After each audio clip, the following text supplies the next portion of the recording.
You'll never know which video blows up. That's one of the key lessons that I've learned over the last 5 years of posting consistently. And if you've been posting as well, you'll probably have had the same experiences that I've had. You've posted this video that you weren't sure about, it's a bit of a shit one, but then you decide, okay, screw it, I'll just post it anyway. And then it gets 1 out of 10 on the YouTube analytics. It gets you sales. And then there's other videos that are going to be bangers that are going to blow up, and then they get 10 out of 10 worst performing video. Even with years of experience, what I've learned now is you will never know which video's blowing up. And even the big creators, the one who act like professionals, they don't really know as well. Everyone's got this idea that, yep, it's this formula. You've got to start off with a really good hook and a title and all this. But really, there's hundreds, millions of examples where you follow everything that all these people online have told you. Okay, you've got the hook, the title, the thumbnail, all this stuff, and it doesn't perform. And then there's millions of examples where someone hasn't followed any of those. He doesn't even have a good hook in the video. It's like him just, fucking around with the camera, sitting down and looking away. You don't need the Mr. Beast hook. You don't need the editing. Like, there's people with this kind of editing and this kind of editing and this thumbnail and this hook. All that to say, bro, basically everything goes fucking viral these days. Every kind of content goes viral, whether it's very edited or it's minimally edited or it's very authentic, or the creator messes up in the first few seconds but decides to keep it in, or it's very polished if there's a good hook or a bad hook. All this like bakwas, this mind-numbing information overload. When really it just comes down to, like, bro, nobody knows what goes viral. I'm telling you right now, especially more for the guys who are in education as well. We're not just trying to, maximize entertainment. You'll never know which video will blow up. You just won't. So the big meta lesson here that you can imagine is just post. Honestly, like, turn your fucking brain off and just post. I relate YouTube so much to bodybuilding and weightlifting. If you go to the gym like I do and you've been researching this, you've been watching videos online, some of the things you might have seen was there's like this culture of what's called the science-based community, and they're just a bunch of like dorks basically who look at like the studies, and this study said that this exercise is better. No, wait, this study said that exercise is really bad and you should try this exercise and this way, and they're just arguing about what one manipulated piece of research funded by like the competitor is called, is it concluded. And you can go insane trying to optimize things. You can go insane trying to think of like what's the best kind of video to post, what's the best kind of workout to hit. But there's someone who doesn't follow the rules and gets the result. And there's lots of people who follow the rules and don't get the results. So it brings me to this sort of like meta philosophy that I used for my time in bodybuilding that I now use for YouTube, which is that you just don't know which video will blow up. So rather than stressing so much about following all these rules that you've heard and watching every Mr. Beast podcast and watching, like those cringe, like the YouTube tutorial videos, like by those like nobodies who'll tell you like, oh yeah, I can make your video go viral. You just need a good title and a thumbnail and shit like that. Instead of watching all that, how about you just consistently post videos that help the people that you want to help, which we'll talk about in a second. And then you just consistently do that for like 5 to 10 years, and you improve some skills here and there, like your speaking skills, storytelling, humor. How about you just do that as the meta lesson? Instead of trying to maximize your chance of going viral, how about you maximize your consistency and your sustainability so that you don't quit within a year or 2 years like most people. You keep going 5 or 10 years. It's very similar to bodybuilding. I started bodybuilding 10 years ago, and I had, like, I'm brown, right? So brown people have the worst muscle building genetics of like all kinds of people. And yeah, I have one of the best physiques in the world. Not like of all the pro bodybuilders, but of normal people, my physique is like godly to them. I'm sculpted like a fucking Greek god sculpture. I'm a little bit bulky right now, but when I fucking wait till I cut. But literally, like, and you know what's interesting? Everyone who started alongside me, who optimized too much, who watched like those like studies and everything, they all quit. I trained suboptimally for the last 10 years, and I got the physique even though I trained suboptimally, whereas the people who trained optimally quit. And it's the same with YouTube. It's the same with business. There's the guy who tries to do everything optimally, you know, with like the cringe fucking edits and the clickbait kind of like titles and like the Mr. Beast thumbnails and whatever, you know, and I've tried that myself at some points.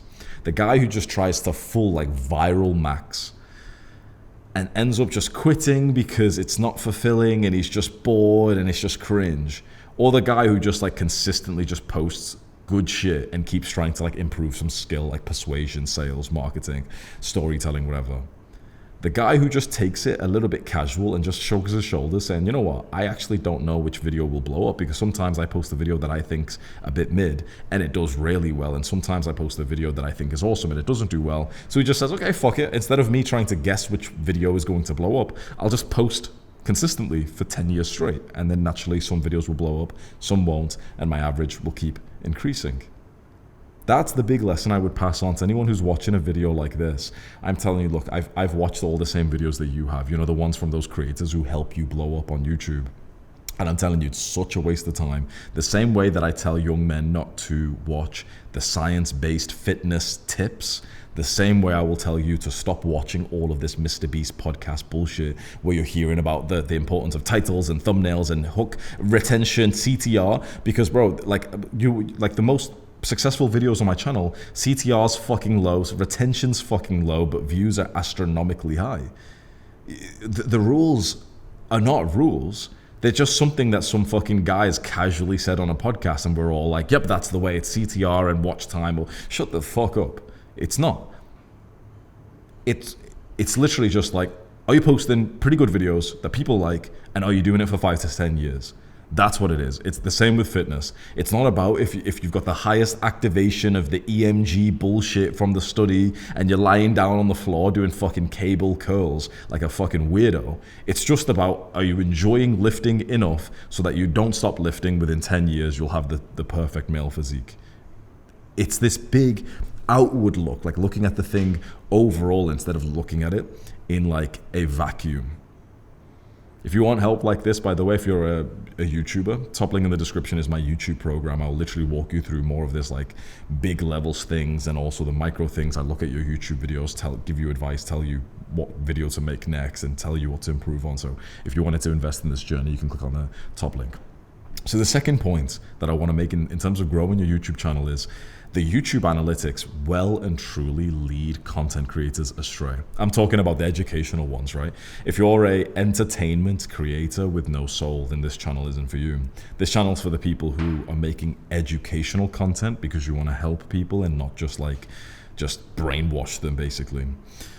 If you're making entertainment content, never, ever, ever look at the YouTube analytics.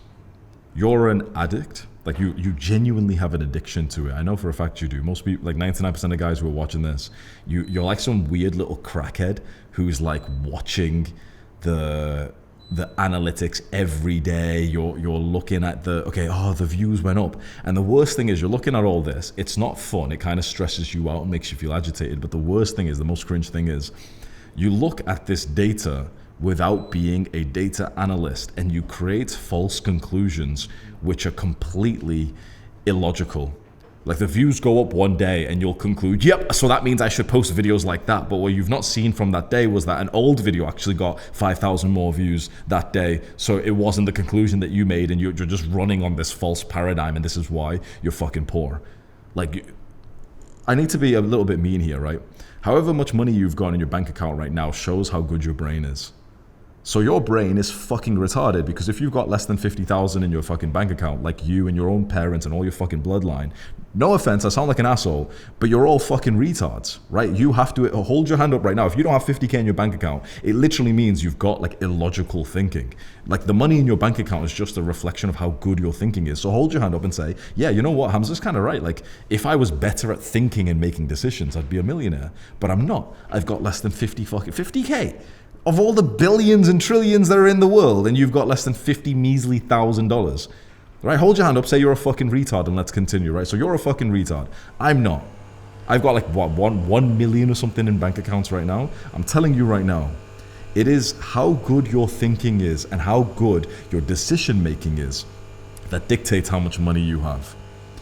You are looking at the YouTube analytics with the brain of a person who's a retard, right? And I'm being hateful, but I was here like 3-4 years ago as well, right? I was doing the same thing. You're looking at these things, creating false conclusions when your brain's not smart enough to create the correct conclusion with the data that you see. My brain's good. I'm good at making decisions. I'm successful in business now, but I still don't look at data. You know why? Because I employ an Asian person to do it, like a Chinese Asian person to do it. I'm not good, brown people are pretty good at that, but I'm gonna go choose someone whose full-time fucking job it is to look at data and tell me the real conclusions, right? I'm not, like, I'm some fucking guy, I talk on camera and stuff, and I go to the gym and I speak to people and I go gym and whatever. I don't know fucking quantifying metrics of the equation bullshit, bro.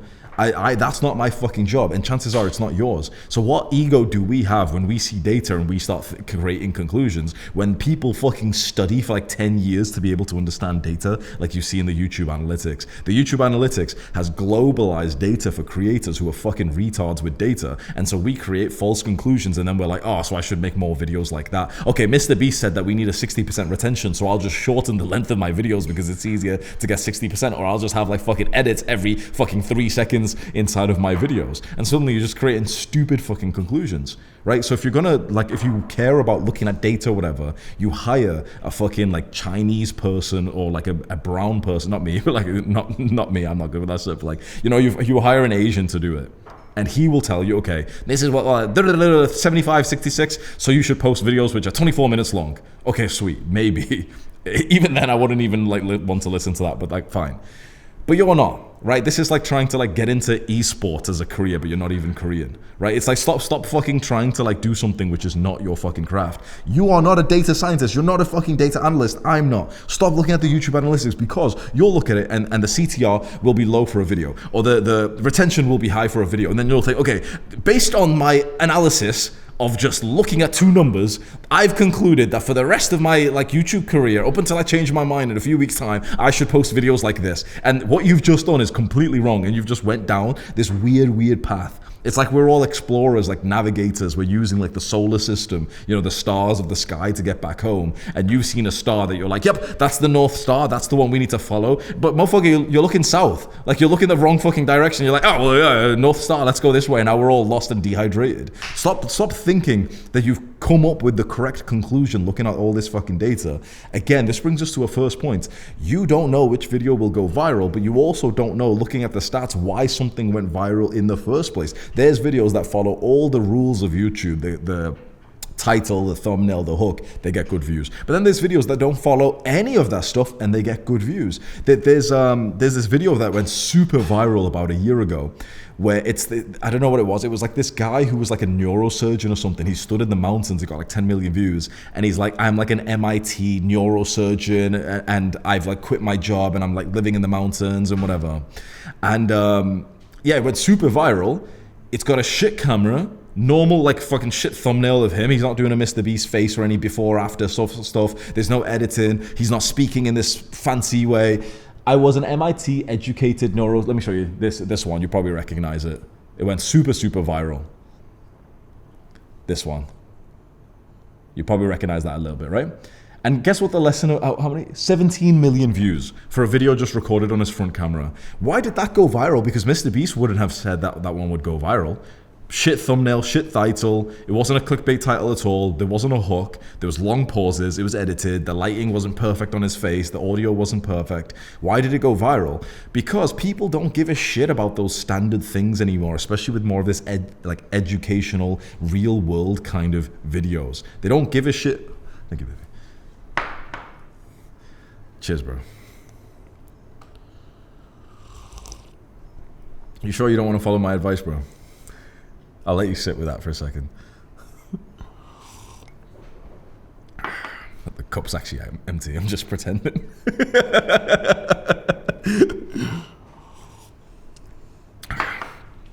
The reason why that video went viral is not because of the thumbnail, the title, the hook, but because of the culture of humans. It is not just the retention of a video or the click-through rate of a video that will make it go viral. It's not. It's the culture of society right? That video was about like, oh, don't waste your life in like a shit job you don't like, basically. That from what I remember. It was like a guy who worked some job, didn't like it, now he's like moving to the mountains to live like a real human, from what I remember. The video didn't go viral because of its retention. I guarantee its retention is like 20%. It didn't go viral because of its click-through rate, because the thumbnail wasn't so good and the title was like really, really long and whatever. Which is another point. Everyone tells you, like, make sure your title is underneath 56 characters. That video had like fucking, it went off the screen a little bit. The video didn't go viral for any of these like YouTube metrics, slave mind bullshit. It went viral because it hit the heart of millions of people. Let me ask you a big philosophical question here. What do you want to appeal to? Do you want to appeal to the heart, or do you want to appeal to the algorithm? Which one? You can play the game of the algorithm, but if you're going to do that, you may as well just post fucking Family Guy compilations, Andrew Tate shorts, Mr. Beast. I put 26 pedophiles inside of a ring with 75 children and let's see who survives. You know, like, if you want to do that, fine. If you want to play the algorithm game, then play the fucking algorithm game. Stop watching this. Don't buy my program and go do the craziest Mr. Beast style videos. If you just want to get views, fine. If you've got no soul, and yeah, just go do that. If you've got a soul and you actually want to help people with your content, you want to spread a message and a story, then you won't just be playing to the algorithm, you'll be playing to the heart. And suddenly that means that there's no benefit for you looking at the retention, the click-through rate, the all these random little metrics that you'll see on the YouTube analytics. Instead, it's this vague feeling of asking yourself, like, what do people need right now? What will resonate with humanity, like with my people right now? What I will tell you for me personally, because I've played both games, by the way, I'm the retard we're speaking about in this point here. I've done the YouTube analytics game where I've tried to maximize the retention and the click-through rates. And I stopped liking my life. And you know what's interesting? Those videos, when I would do them, they would get like the same views as the random video I would make when I was pissed off at the world, and I would press record on my camera, like one take, and I would fucking shout about something that pissed me off. And I would notice that video, you can actually go see this on my main channel. Back in like 2022, I just came back from Thailand. It's my usual kind of videos around that time. And then there's a few videos which have no thumbnail, and it's just me looking angry. And the title is something like, my generation of men are weak, Instagram banned me from this video, you think TikTok is bad, whatever. You'll probably go find those ones, right? And they got the same views as the other clickbait, shorter, retention, editing kind of ones. I remember seeing that and being like, that's so interesting. I've been told this entire time that you need to do the YouTube analytics, retention, editing, all this stuff. And yet I'm getting the same views if I just make a video speaking from the heart with no scripting, with no editing. So it takes like 100 times less effort. Like what I told you in the first point, you never know which video blows up. Imagine if you don't know which video is going to blow up and both videos like have the chance of getting the same views. Why not just go with the one that's kind of easier and more heartfelt and doesn't require editing and scripting, and you could just fucking say your fucking message, right? This isn't to say editing's bad. I'm not saying that, but I'm just saying, like, stop over relying on like this retention thing, because we're not soulless entertainment guys who are making videos just based on data. We're making videos to not just give people entertainment and stimulation and distraction from their life, but education, inspiration, connection, community. There's no analytic for that. You're not going to find anything on YouTube that helps you kind of figure out if you've been achieving your goal or not. So that being said, I created my own conclusion from this a few years ago, where I just said, you know what? I swear to God, there's not one thing on YouTube analytics that I think is worth looking at. There's not one thing. So I just don't even go on it. And it was like crack for me, because I used to go on it every day. I used to like just waste time. Like, oh, wow, the views went up back then and it went down. Okay, but then it went up. Oh, yeah, that was the day I got 73 subscribers in one day and whatever. I just used to live like this, and I was like, I just look at it all like such foolishness now, because it's such a waste of time, bro. If you've got all the time to do this, by the way, how about you just get a fucking life instead? How about you, like in terms of productivity, you've just got too much free time, right? As long as you're doing like, you know, the recording, the big tasks, but you've got so much free time that you're spending like 10 minutes on YouTube analytics every day. You probably just don't have a fucking life. That's the problem right now. You don't have a friendship group that you're actually like hanging out with 3-4 times a week. You don't have a girlfriend. You probably need to focus a bit more on living like a fucking human being than like staring into the computer screen trying to maximize your work results whilst you basically don't have fucking friends. Because when you get a life, that's when you stop like obsessing over the analytics and whatever. When I didn't have a life back in like 2021, 2022, I just used to look at them every day because I'd wake up in my parents' home and I'd check the analytics and I'd be bored. The only thing I'd do is work and go gym, which isn't a fucking life, right? Where's your fucking friends at? Now that I've got like a good social life, I can't remember the last time I saw my fucking YouTube analytics, and I don't even like base like a lot of like assumptions on it. You know, the last point I'll say on this point here, like, don't look at the YouTube analytics. A lot of me from, you know, a few years ago, we look at the data in YouTube analytics kind of like how a fat middle-aged white woman looks at the scale that she steps on. You know, imagine like this fat white woman and she's trying to lose weight, so she bought like a bathroom scale. She steps on it, she's like 200 pounds. Then, you know, she has a day, whatever, she has a bad day, and then she eats quite a lot, and then she's like, oh man, I'm still fat, I'm gonna just step on the scale. And it says 207 pounds. And she breaks down, oh, I've gained 7 pounds in one day. Anyone who's into fitness will just think, oh, I know exactly what Hamza's talking about. She stepped on the scale this morning, she was 200 pounds. She stepped on the scale tonight after drinking water, eating food, water weight, whatever. She's 207. She thinks she gained 7 pounds of fat in a day. No, she didn't. It's just poor data collection. It's inconsistent. She should track it every morning consistently, but she didn't. She's shit at data collection. It's hurting her emotionally. And then what's going to happen? Imagine that woman's going to step on the scale. It shows that she's gained even more weight. She's upset. What's she going to do now? What is she going to do? You're visualizing it in your mind. She's going to change her behavior and she's going to eat shit food as a form of comfort.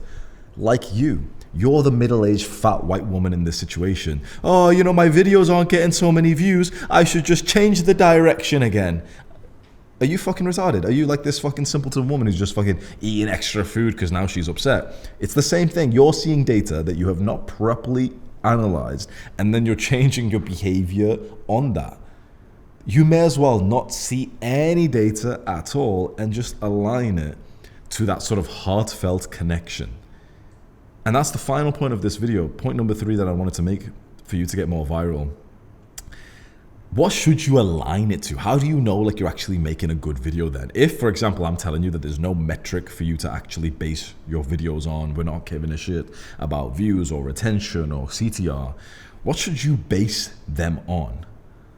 Well, it's actually the most important part of being a content creator is making your videos not just for your viewers, but making them for your customers. If you are an educational content creator, we're not just doing this for fucking charity. And don't be a who says like, oh, I've got nothing to sell you guys, I don't want to make money. No, it's a fucking business. Stop acting fucking cute, right? This is a fucking business. I used to say that back in 2021, 2022, and when my prefrontal cortex finally developed, I was like, oh yeah, this is of course a fucking business. I'm exposing all my fucking secrets, my competitive advantages to millions of people. I'm exposing my personal life, my stories to millions of people. I'm gonna get fucking paid for this, and that's not a fucking bad thing. Anyone who says like, oh, he sells things, they're fucking retards. Like, the people will comment down my videos sometimes like, oh, Hamza sells things, and I'm like, what the fuck? Like, you walk into a supermarket and think like, oh my god, they're selling stuff, I don't just get it all for free.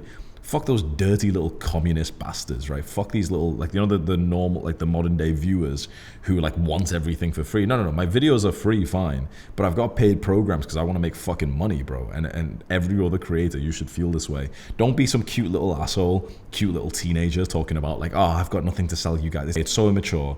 Everyone who's like that, by the way, eventually at one point we all regret it, and then we go back on our word, and you'll realize you've got an audience of like who are like, oh, what? He wants to make money, but I thought he didn't want to make money. But I thought this was like friendship. This was all just about making, like they genuine, like your audience believes like they're friends with you. And there's nothing wrong with that.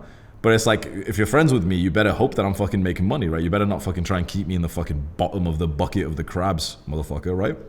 So I see a couple more guys who have had this adamant stance of like, yeah, this isn't for money, and they regret it now, basically. So look, this is for money. It's also for impact and stuff, but a part of the reason why we're doing this and we're exposing like the education, the secrets that have leveled us up to an audience of thousands, maybe even millions, is because we want this to actually improve our lives. We don't just want a random fucking social media following and fame without the fucking fortune, right? The best part of fame is the money that comes alongside it and the impact you get to have. The impact is nice, but I'm not just doing this for fucking charity. I'm doing this also because I want it to benefit my life. This is my vehicle for getting rich, as it is for you. So first of all, don't be a fucking pussy. Admit that you want to make money from this. Let's just admit it. Now, if you want to make money from this, there's two things. Either you have something you're selling already or you don't. If you don't have something that you're selling, the top link in the description is my program where I talk to you about what to make and what to sell and the pricing and how to make it and whatever. But if you have something to sell, if you've already started getting customers in it, the best thing you can do is talk to your customers and do polls where they can click on like a vote to say, for example, how old they are, what their topic is, what their biggest desire is, what videos they want from you, what topics they want you to talk about, how long your video should be, how often you should post. Ask them all these kinds of questions. So then you make your videos not for yourself, which is what gay people say. Oh, I just make these videos for myself. That's so fucking cringe. You don't make videos for yourself. You don't even make videos for your viewers. You make videos for your customers. Your customers will not want you to like retention max your videos. I guarantee if you've got customers already and you ask them like, oh, should I aim for like 60% retention in my videos? Do you mind if there's edits every 2 seconds? They'll be like, yeah, I don't even watch your videos anymore because there's so much editing. And what's interesting is other guys who are like that customer won't be watching your videos anymore. When you have some customers already and you ask them what kind of videos they want from you, and you do polls where you ask them like, how long should my videos be and what editing they should be, whatever, they'll tell you what they want. And when you follow that, you will attract more people just like those customers. When you go just for mass amounts of views, when you go based on, the YouTube analytics, whatever, the problem with that is then you will attract different kinds of viewers, which often are not going to be the higher level people who would get their debit card out and who would buy from you. So the big secret behind growing on YouTube is actually to not give a shit about going viral, to not give a shit about retention, click-through rate or anything, but to give a shit about just getting more customers, then asking those customers what videos they want, what format, what editing, how long they should be, what you should talk about, whatever, and then making videos for the customers. And I'm not saying that you give the videos to the customers, you make videos, you just post them to YouTube as normal, because then the people who will be attracted to that kind of content will be similar to the people who joined your program, and you'll get more sales. That's the only thing you can kind of be safe on the fact of like you're growing your business and you're also like helping the people who are most invested into you. Because if you can help anyone, do you want to help the people who wouldn't buy from you, or do you want to help the people who would because they just like you and trust you more? Right? Do you want to help strangers, or do you want to help people in your tribe? I want to help people in my tribe. If there's someone who would watch me like a viewer, but then they would dislike me because I'm making money, then they're not really in my tribe. They're just like freeloading little freebie little assholes going from tribe to tribe, enjoying all the free resources they can. And when someone tries to charge them something, they're like, what? Oh, what? You want something from me even though you've been giving it to me? Yeah, I'm going to the next one. I'm leaving this creator behind. I don't want that. I just want a tribe of guys who are like, whoa, Hamza's changed my life. His programs are actually pretty cheap. I could actually afford it. Fuck it, I'll give it a try. If it doesn't even help me, it's like he actually deserves the money just because of how much he's changed my life for free. And if it does help me, then sweet. It's like a positive ROI. Let's give it a fucking try. That's the kind of viewers I want to attract. So you may as well, if you've already got customers, just ask them loads of questions so you understand them. And then whenever you make content, just make it for them. Like for example, this channel, whenever I make a video for this channel, I don't think about the viewers on YouTube. I actually only think about the guys in my program, the ECC, the Educational Content Creators Program. And I literally, like before this video, I literally went on, we have like this program where, we can talk to each other inside of my paid program. And I literally asked them what videos I should record today for them. and they voted on it. So just see how easy that would be for me. Where now in this video, I don't have to think about retention. I don't have to think about this or that, which video is going to perform more. I let them vote on the title, and they chose the ones that I'm going to record today. And because they chose it, that means that other people who are like them would also be likely to click on this video because, you know, it's the same kind of level and the same kind of topic and interest and whatever. Just see how this is just so much better than just being a slave to the algorithm and trying to like guess what's going to get you views. Who gives, like if you could get tons of views but not make any money, would you give a shit? Or if you could make a fuck ton of money but with no views, would you give a shit? Yeah, like money is of course valuable. Views without the money, without the impact, not really. Like if I could give you an Instagram account right now that posts like fucking Family Guy and South Park compilations that has like 1 million followers, it'd be kind of cool for like a day. And then you just get bored thinking like, yeah, but it's basically just worthless. Like it's just fucking retards. They don't even like me. They're just here for like brain rot content. If you just wanted views, why don't you just mass post like Andrew Tate shorts? Right? It was never just views you wanted. It was a successful business impacting the people who you actually care about, who would invest into you, like your customers. So if you've already got customers, it makes it easy. If you don't have customers, or if you don't even have a product yet, make one, sell something, and align to them. And if you know, if that's going to take you a while because you're like a complete beginner, just assume what kind of person would buy your paid program and assume what kind of content they would want from you. The starting is the hard point, and obviously when you actually get enough customers, like 10, 20, 30 customers, that's when it becomes so easy to, you know, you can just go on calls with them and ask them questions and see what they're posting about, see what questions they ask you, and you get such a good understanding of this type of avatar that then when you make YouTube videos, you can just appeal to them and attract so many more, and you get like a successful YouTube business. I started YouTube 5 years ago. I've made over like $1 million a year the last 2.5 years in a row now, which is pretty fucking sweet, isn't it? The top link that I mentioned to you, the one in the description, is the program Educational Content Creators. And I think it's such a steal. Like if you want to be a YouTuber, specifically an educational YouTuber, if you basically just want to copy my business model, it is the only program in the world where the YouTuber, the star himself, actually teaches you. All the other programs where like the creators sell it to you, they hire some dorks who don't even have big YouTube channels to help you. I'm actually the teacher inside of this. And we have this community where guys will help you to grow, and you know, you grow alongside them, which is cool. But then every Sunday we do a call, and I literally like look at the YouTube channels of my students and I tell them what to change, what to improve on. Okay, you should have edited this bit out. Oh, this timestamp, that's a bit weird. I don't know why you said that sentence. Oh, this thumbnail's a bit shit, whatever. And then also there's the full length program inside, like the video course, where you can just learn so much as well. So if you're a good student and you want to be a YouTuber, top link in the description is fucking such a good program, bro. I give you my word, you join, because it's not free. It's not super cheap. It's $250 a month. You join, and I will try my best to get you the best results possible in this business. I think it's like such a good product to kind of invest into yourself and into this journey. If you've got the money for it, just fucking join, because you'll make faster progress. And the biggest thing in your life is making faster progress in this business. It's not about how much money you've got saved up in the bank account. It's just about like, okay, how fast your sort of business is getting off the ground, starting to get customers. And that's what I help you with. So top link in the description. I'll tell the boys who are already a part of the program, I'll probably tell them to comment on this video as well, so you can maybe read some of their comments below as well. Goodbye.